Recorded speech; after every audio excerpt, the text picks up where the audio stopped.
इतना तो हम लोग समझ गए। और इसके बाद जानेंगे साइडवेज ट्रेंड हो गया।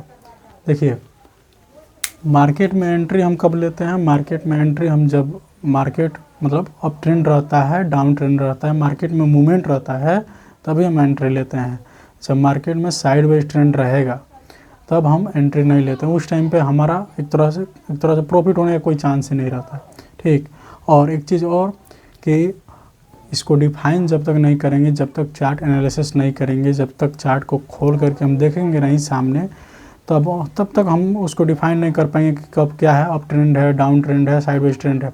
ठीक है, एक चीज़ इस चीज़ को लेकर के देखिए। अब इसके बाद हम लोग समझ लेते हैं सपोर्ट और रेजिस्टेंस लेवल।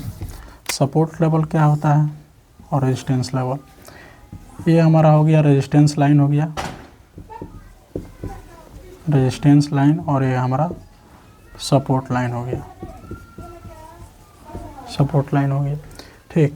यहाँ पर देखिए, यहाँ पे आप लोग ध्यान से समझिए, यहाँ पे क्या है कि मार्केट ऐसे ओपन हुआ, ठीक, ऐसे ट्रेंड बना, यहाँ से फिर नीचे आ जाता है ऐसे। तो मतलब आप इसको अच्छे से समझ लीजिएगा, ऐसे मैं बनाया हूँ, उस तरह से अच्छे से नहीं बना है मेरा ड्राइंग। यहाँ पर देखिए, यहाँ पे इस वाले सपोर्ट लेवल पे समझिए क्या होते हैं, बायर्स होते हैं। क्या होते हैं, बायर्स होते हैं।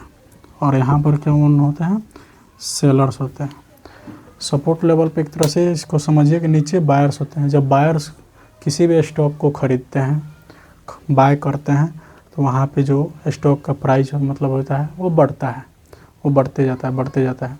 वहाँ पे हमारा ट्रेंड कौन सा बनता है, अप ट्रेंड बनता है। जब यहाँ पर सेलर्स जो होते हैं स्टॉक को बेचते हैं, सेल करते हैं, तो वहाँ पे जो स्टॉक का प्राइस होता है वो घटता है। ठीक। तो यहाँ पर सपोज मानिए कि यहाँ पर एक स्टॉक का जो प्राइस है 80 रुपये है, और यहाँ पे आते आते कितना हो गया, 100 रुपया हो गया। कितना, 100 रुपया हो गया। कोई भी स्टॉक उठा लीजिए किसी भी कंपनी का। ठीक। तो यहाँ पर जब स्टॉक का जो प्राइस है 80 रुपया है, यहाँ तक आते आते कितना हो गया, 100 रुपया हो गया। तो यहाँ पर बायर जो हैं वो खरीदे हैं तो इसको गया है। और यहाँ पे एक चीज़ देखिए, रेजिस्टेंस लेवल को मतलब क्या होता है, तो रेजिस्टेंस लेवल एक तरह से समझिए कि हमारा छत होता है। मतलब जनरली कभी क्या मतलब कि ट्रेंड जो लाइन है वह रेजिस्टेंस लेवल को ब्रेक नहीं करता है। जब ब्रेक करेगा तो रेजिस्टेंस 2 पर जाएगा।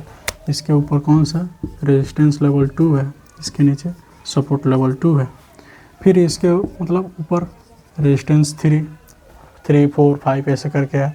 सपोर्ट लेवल में भी वैसे ही है। तो जनरली क्या होता है कि resistance level support level break नहीं करता है। जब ब्रेक करेगा तो उसके ऊपर जाएगा रेजिस्टेंस लेवल 2 पर, और उसके ऊपर जा कर के वहाँ से फिर से डाउन होगा। जब मार्केट में एक तरह से ज़्यादा बुलिश मूवमेंट रहता है तब रेजिस्टेंस लेवल ब्रेक करता है। वैसे ही सेम समझिए सपोर्ट लेवल में भी, जब ज़्यादा मार्केट में बेरिश रहेगा, यानी कि ज़्यादा सेलर्स हावी रहेंगे, तो वहाँ पे बेरिश जो सपोर्ट लेवल है वो ब्रेक करेगा। तो सपोर्ट लेवल 1, सपोर्ट लेवल 2 ऐसे ब्रेक करेगा। ठीक। वैसे ही सेम एक दूसरे का अपोजिट समझ लीजिए, बायर्स हावी होंगे तो क्या होगा, अप ट्रेंड बनेगा, सेलर्स हावी होंगे तो क्या होगा, डाउन ट्रेंड बनेगा। इतना तो आप लोग समझ गए। एक चीज़ और है, इस कैंडल में आप लोग ये विक देख रहे हैं, विक, ये विक क्या दर्शाता है। यहाँ पे ये तो हम समझ गए कि ग्रीन कैंडल है, ये हमारा यहाँ पे ओपन हुआ है, यहाँ पर क्लोज हो गया इस प्राइस पे। लेकिन विक मतलब क्या दर्शाता है, एक मतलब क्यों बनता है, तो यहाँ पर समझिए। सबसे पहले यहाँ पे समझते हैं, यहाँ पे जब ओपन हुआ तो यहाँ पर सेलर्स जो हैं वो हावी हुए, सेलर्स हावी हुए कि हम इस स्टॉक को क्या करते हैं, सेल करते हैं। तो यहाँ तक ये इसका बॉडी बना था, इस कैंडल का यहाँ तक बॉडी बना था। लेकिन इस पॉइंट तक आते आते क्या हो गया कि बायर्स हावी हो गए। जब बायर्स हावी हो गए तो यहाँ से यहाँ पर आया, यानी कि जहाँ पे ओपन हुआ था, फिर यहाँ से बायर्स जो थे मजबूत थे, मतलब वो ज़्यादा हावी हो गए थे। यहाँ से यह बायर्स लोग यहाँ तक लाए थे, यहाँ तक इस कैंडल को, इस प्राइस को एक तरह से समझिए। तो अब यहाँ तक लाए थे इस पॉइंट तक, तो यहाँ पर आते आते क्या हुआ कि सेलर्स फिर से हावी हो गए। तो यहाँ से सेलर्स हावी हुए तो यहाँ तक वो मतलब हावी हो पाए। अब यहाँ पर आकर के क्लोज हो गया, यानी कि जो बायर्स थे यहाँ से मार्केट को मतलब ओपन हुआ था, यहाँ से यहाँ तक खरीदे थे और यहाँ पे आके क्लोज हो गया। समझ गए? तो ये जो वीक बना है ये किसके वजह से बना है? इस सेलर्स की वजह से बना है। ये जो वीक बना है ये भी सेलर जब हावी हुए थे तभी बना है। यानी कि बुलिश जब कैंडल रहता है, यानी कि ग्रीन जो कैंडल रहता है उसमें जो वीक बनता है वह कौन मतलब किनके हावी होने से बनता है? सेलर्स को हावी होने से बनता है। तो यहाँ पर ये हम समझ गए।